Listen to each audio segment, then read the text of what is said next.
En 'n lekker hartlike goeiemôre vir jou. Julle, ek wil vanmôre begin deur vir jou uit te nooi om vanaand 6uur saam met ons by die Engine Garage op die N12 oorkant die mall in Klerksdorp by mekaar te kom. As jy in Klerksdorp omgewing is natuurlik.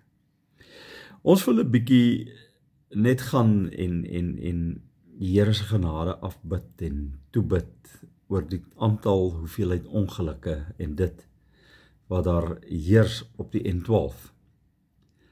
Jy weet, daar's niks wat vir die wat agterbly van mense wat hulle lewens verloor in 'n vroeë dood, in 'n ongeluk of wat ook al, wat regverdig klink nie.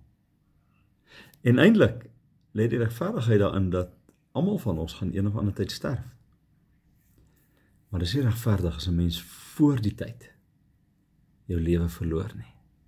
En wat ek bedoel by voor die tyd is either too young of deur een of ander ding wat net gebeur, waaroor ek en jy glad nie kon voorsiening gemaak het nie.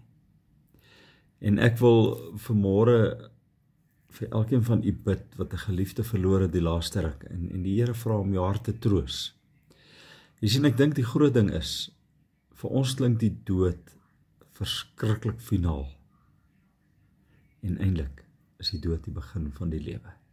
Dis waar in die regverdigheid lê. Here, vir elkeen wat vanmôre hartseer of 'n pyn het oor 'n geliefde, bid ek dat God se genade en God se vertroosting hulle deel sal wees.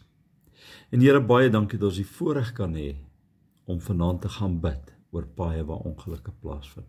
Amen. Baba, jy moet 'n lekker dag hê.